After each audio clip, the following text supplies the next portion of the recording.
সকাল থেকে আমাদের বিভিন্ন কর্মসূচি আমরা পালন করেছি। তার মধ্যে যারা এই বীর শহীদানরা যারা আমাদের এই মুক্তিযুদ্ধে জীবন উৎসর্গ করেছেন, তাদের রুহের মাগফিরাত কামনা করে আমরা রব্বুল আলামিনের কাছে মুনাজাত করেছি যে তারা যাতে এই দেশের জন্য প্রাণ দিয়েছেন, তারা দেশের জন্য শহীদ হয়েছেন, তাদেরকে আল্লাহ রাব্বুল আলামিন যেন জান্নাত দান করেন।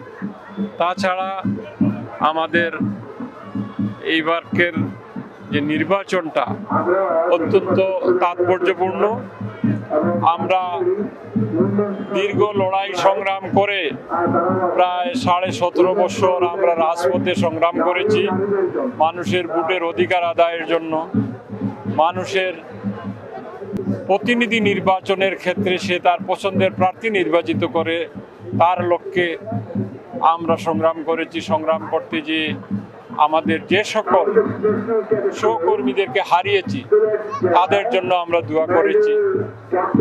আমাদের প্রিয় নেতা ইলিয়াস আলী গুম হয়েছেন, তিনি যাতে সশরীরে আমাদের মধ্যে ফিরে আসেন এবং যারা গুম হয়েছেন আরো ছাত্র নেতারা দিনার জুনের সহ নেতৃবৃন্দ, তাদেরকেও আমরা আল্লাহ রাব্বুল আলামিনের কাছে দোয়া করেছি যাতে তারা সুস্থভাবে ফিরে আসেন। কথা হলো 2 বছর আগে মানুষের কণ্ঠ স্তব্ধ ছিল, এখন মানুষের কণ্ঠ স্তব্ধ না।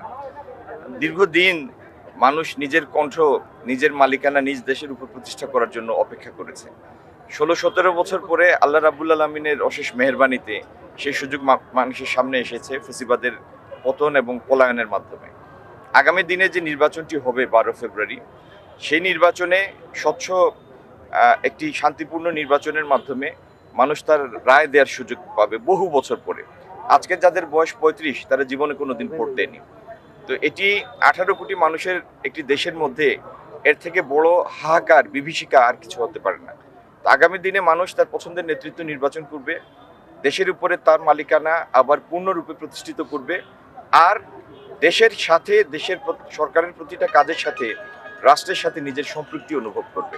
হাদির উপরে তো আসলে পরিকল্পিতভাবে হামলা করা হয়েছে, আর এখন পর্যন্ত হাদির মূল আসামি আমরা শুনছি ভারতে পালিয়ে গেছে। এটা সরকারের ব্যর্থতা এবং বাকি যারা সবাইকে ধরে ভারত থেকে হাদির আসামিকে আসলে গ্রেফতার করে নিয়ে আসার ব্যবস্থা করতে হবে, নতুবা যে আন্দোলন গড়ে উঠবে এই সরকার সেটাকে আটকাতে পারবে না।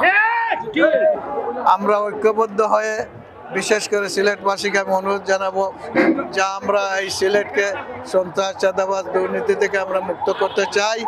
এই সিলেটের রাস্তাঘাট, ড্রেন, পানি, অনেক সমস্যা আছে। এই সমস্যাগুলো সমাধান করার লক্ষ্যে আগামী 12 ফেব্রুয়ারির নির্বাচনে সবাই নির্বাচনে আসবেন, অংশগ্রহণ করবেন, ঐক্যবদ্ধ হয়ে সন্ত্রাস, দুর্নীতিবাজ, চাঁদাবাজদের বিরুদ্ধে ভোট দিয়ে প্রতিবাদ করবেন এবং গণভোটে অংশগ্রহণ করে হার পক্ষে আপনারা ভোট দিয়ে জুলাই যোদ্ধাদেরকে স্বীকৃতি দেবেন।